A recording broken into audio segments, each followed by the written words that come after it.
सोचो, आप सुबह उठते हो, सांस लेते हो और बिना रियलाइज़ किए प्लास्टिक, कोल और केमिकल अपने लंग्स में भर लेते हो। अजीब लग रहा है? दिल्ली में रोज़ हो रहा है। हम पानी फ़िल्टर करके पीते हैं, लेकिन जो चीज़ हम रोज़ हज़ारों बार इन्हेल कर रहे हैं, उसे फ़िल्टर करने के लिए कई लोगों के पास सिस्टम नहीं है। दिल्ली में हर एक सांस के साथ तुम्हारे लंग्स में केमिकल जा रहे हैं, जैसे कि नाइट्रोजन ऑक्साइड, सल्फर डाइऑक्साइड और PM2.5 पार्टिकल्स। रिजल्ट क्या है? हार्ट अटैक बढ़ रहा है, लंग्स कैंसर बढ़ रहा है और बच्चों को अस्थमा हो रहा है। 2013 में चाइना का AQI भी 1000 प्लस गया था, दिल्ली से भी कई ज़्यादा। पर आज 2025 में प्रॉब्लम ऑलमोस्ट सॉल्व हो गई है। दिल्ली का आज भी AQI 400-500 ही है। 10 साल में कुछ नहीं बदला। चाइना ने कैसे किया और हम क्यों नहीं कर पा रहे? एक्चुअली सॉल्यूशन क्या है, सब बताऊंगा, बट पहले प्रॉब्लम समझते हैं। बहुत ज़्यादा प्रॉब्लम हो रही है। इम्यूनिटी प्रॉब्लम है, आई साइट में प्रॉब्लम आ रही है, स्टमक एक हो रहा है, वाटर रिलेटेड इश्यूज भी हो रहे हैं। मेरे को बहुत ज़्यादा कफिंग होती है और मेरे को बार बार ब्रीथिंग प्रॉब्लम्स होती है। मैं गहरी सांस लेती हूँ।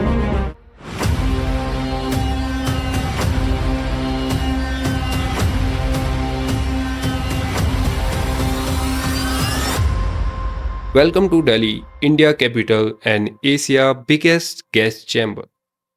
दिल्ली में रहना अब नॉर्मल नहीं रहा। ऑफिस जाना हो, स्कूल जाना हो या मार्केट जाना हो, हवा के साथ पॉल्यूशन आपके लंग्स में जा रहा है। हर साल दिसंबर आता है और अपने साथ लेके आता है स्मोक, डॉक्टर वार्निंग्स और ब्रेकिंग न्यूज़ हेडलाइन कि पॉल्यूशन ने फिर रिकॉर्ड तोड़ दिया। लेकिन रिकॉर्ड सिर्फ पॉल्यूशन का नहीं, अस्थमा, ब्रीथिंग प्रॉब्लम्स और हार्ट पेशेंट का भी टूटता है। दिल्ली की हवा इतनी खराब होने की एक वजह नहीं, बहुत सारी वजह हैं। जैसे कि पहली वजह है गाड़ी का धुआं।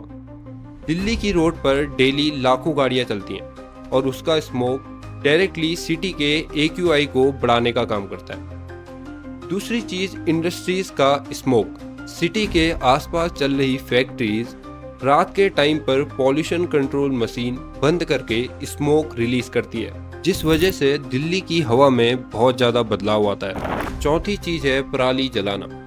पंजाब और हरियाणा में खेत जलाने से जो धुआं उठता है वो विंड के साथ सीधा दिल्ली के ऊपर जमा हो जाता है। और पांचवी और आखिरी चीज़ है वीक प्लानिंग और कंट्रोल। रूल तो बनाए गए हैं पर उनका ग्राउंड लेवल पर इम्प्लीमेंटेशन नहीं हो रहा है।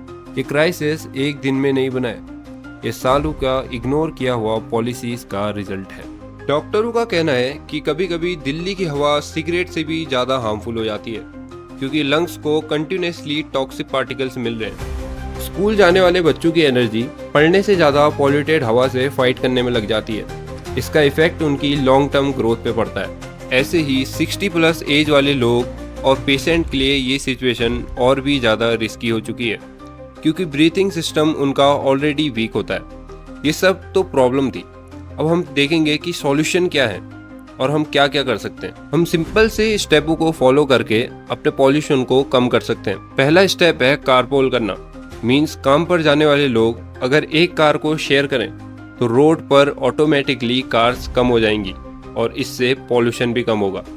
दूसरा स्टेप है पब्लिक ट्रांसपोर्ट को यूज़ करना, जैसे कि बस और मेट्रो हैवीली एक्टिव हैं, इनका यूज़ पॉल्यूशन को डायरेक्टली रिड्यूस करता है। तीसरा और लास्ट स्टेप है पॉल्यूशन कंट्रोल पर आवाज़ उठाना। जब पब्लिक डिमांड स्ट्रांग होती है तभी गवर्नमेंट को एक्शन लेने पे प्रेशर पड़ता है। ये तो थे कुछ सिंपल से स्टेप जिनको फॉलो करके हम अपने पॉल्यूशन को कम कर सकते हैं। तो हम जानेंगे कि चाइना की गवर्नमेंट ने क्या स्टेप लिए थे जब उनकी बेजिंग सिटी में दिल्ली से भी ज़्यादा पॉल्यूशन था।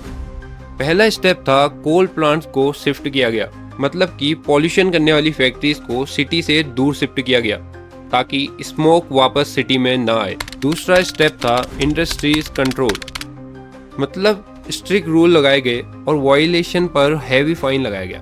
तीसरा स्टेप था पब्लिक ट्रांसपोर्ट को इंपोर्ट किया, मतलब कि मेट्रो, बस और साइकिल को प्रमोट किया गया ताकि लोग अपनी प्राइवेट कार कम यूज़ करें। चौथा और लास्ट स्टेप था स्ट्रिक्ट फाइन लगाना। रूल तोड़ने पर इतना हैवी फाइन था कि लोग ने सीरियसली फॉलो करना शुरू किया और 4-5 साल बाद इससे उनका AQI आधे से भी ज़्यादा कम हो गया। यानी अगर विल पावर हो तो रिजल्ट मिल सकता है। ये तो बात थी चाइना के गवर्नमेंट की, लेकिन हमारी गवर्नमेंट ने दिल्ली के पॉल्यूशन के लिए क्या किया है? रियलिटी ये है कि दिल्ली की गवर्नमेंट ने ग्राउंड पे कोई स्ट्रॉन्ग स्टेप नहीं लिया। अनाउंसमेंट्स की, मीटिंग की, पर रियल चेंजेस सिटी में दिखाई नहीं दिए। न परमानेंट प्लानिंग, न स्ट्रिक्ट रूल्स, न लॉन्ग टर्म सॉल्यूशन। हर साल पॉल्यूशन वापस आ जाता है और लोग सेम टॉक्सिक हवा में सांस ले रहे होते हैं। जब तक पॉलिसीज पेपर से निकलकर ग्राउंड पर काम नहीं होगा तो सिचुएशन चेंज होनी मुश्किल है। ये सिर्फ एक पार्टी की बात नहीं है। Nobody did anything. कांग्रेस थी तब भी कुछ नहीं हुआ, बीजेपी है तब भी कुछ नहीं हो रहा है, और जब आम आदमी पार्टी थी तब भी कुछ स्पेशल नहीं हुआ। जब बात पॉल्यूशन की आती है तो सब एक जैसे निकलते हैं। प्रॉमिसेस ज़्यादा लेकिन रिजल्ट जीरो। हर साल सेम डिस्कशन, हर साल सेम आउटरीच, लेकिन कुछ चेंज नहीं होता। क्योंकि हम प्रॉब्लम डिस्कस करते हैं लेकिन सॉल्यूशन नहीं। हम ब्लेम करते हैं लेकिन एक्शन नहीं। क्योंकि हम पॉलिटिक्स खेलना चाहते हैं लेकिन हेल्थ इंप्रूव करना नहीं। लेकिन अब चेंज करना होगा, क्योंकि जब तक हम एक एक प्रॉब्लम को सॉल्व नहीं करेंगे, और पॉल्यूशन ये वो प्रॉब्लम है जो किसी को नहीं छोड़ती, सबको इक्वली इफेक्ट करती है। तो पॉलिटिक्स छोड़कर सॉल्यूशन पर फोकस करना होगा। देश तभी बढ़ेगा जब हम बदलेंगे। हम बात करते हैं 2047 तक डेवलप्ड नेशन बनाने की। The people of India have resolved to make India a developed nation by 2047. लेकिन अगर हमारी कैपिटल में लोग सांस नहीं ले सकते तो डेवलप्ड नेशन का मतलब क्या है? पहले बेसिक चीजें ठीक करनी होंगी, जैसे कि साफ पानी, साफ हवा और साफ खाना। तब जाकर हमारा देश डेवलप्ड नेशन बन सकता है। तो आज की इस वीडियो में इतना ही। आई होप ये वीडियो आपको पसंद आई होगी। अगर ये वीडियो आपको पसंद आई है तो वीडियो को लाइक करें, शेयर करें और चैनल को सब्सक्राइब करना मत भूलना। कमेंट में बताओ कि आपके हिसाब से कौन से और स्टेप हैं जिनसे हम पॉल्यूशन को कम कर सकते हैं। मिलते हैं अगली वीडियो में, तब तक के लिए जय हिंद, जय भारत।